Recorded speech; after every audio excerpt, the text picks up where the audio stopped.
Hey everyone, welcome to the channel. Today I want to talk about the game that got me started into programming, the text-based game Hunt the Wumpus, and kick off a new series while I take a VIC-20 game and bring it into Commodore 64. What game? Blue Meanies from Outer Space. Let's dig in.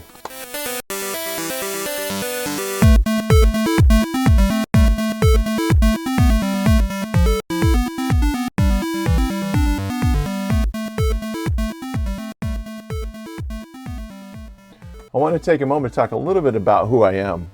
I've been programming for over 30 years, and like many others, it all started with the Commodore 64. My first experience was back in 1982 during a family trip to visit my uncle and his family. They had a Commodore 64 sitting in the living room, and I was instantly hooked. My destiny had been decided. I grabbed the user guide and started reading everything I could. Later that day, I picked up a basic programming book at the mall. We didn't have Amazon or other online stores back then. You had to go to the mall. Even though it wasn't for the Commodore 64 specifically, the basic syntax worked. I spent hours typing in a text-based game called Hunt the Wumpus. Hunt the Wumpus is a text-based adventure game from Gregory Yob from 1973. This is a turn-based game where the player moves through caves to hunt the Wumpus.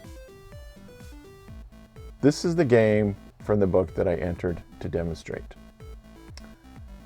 The instructions didn't format correctly on the screen, so a bit hard to read, and were prompted to move or shoot.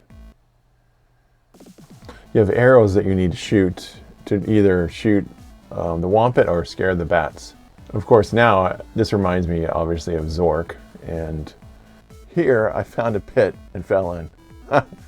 Interesting feedback. Dummy, you lose. Wumpus just love you. Nice.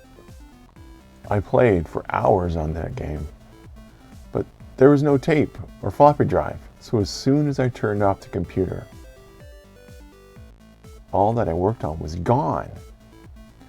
Like those Tibetan sand paintings, they get wiped away when they're done.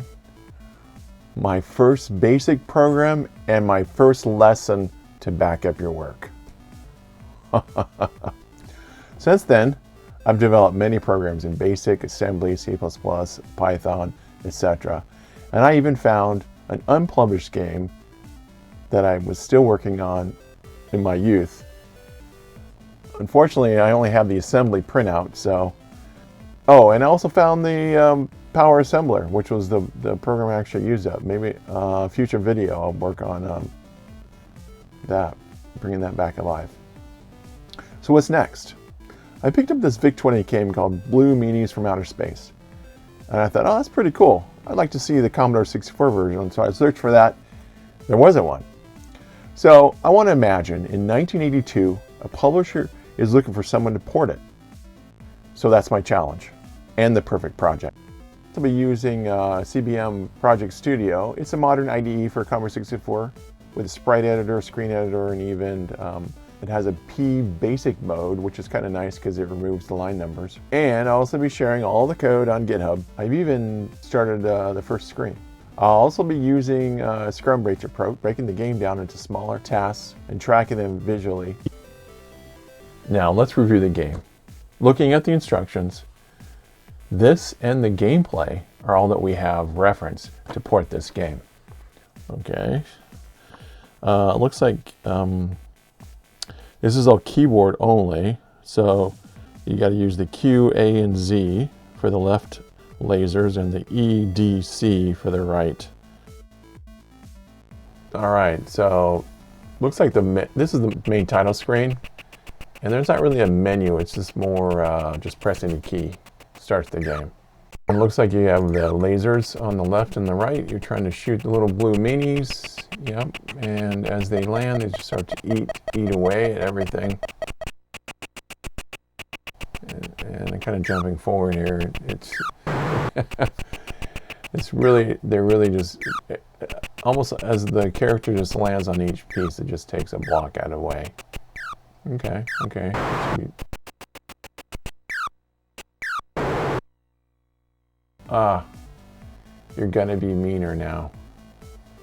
It's very similar to the last game we just played. That's funny. All right. I think we got enough information to kind of get started. Well, this was kind of pretty untraditional the way we kind of usually do it. But I still think this that's definitely a playable classic. As we port it over into the Commodore 64, we're going to be able to put some of our style into it, possibly, and make it very playable. So in the next video, we'll continue with the game analysis, coding, and retro development. It should be fun. I'm looking forward to it. If you want to follow along, subscribe, or give it a thumbs up, drop me a comment, that'd be great. Check out this next video, and as always, have fun exploring the world of retro computers.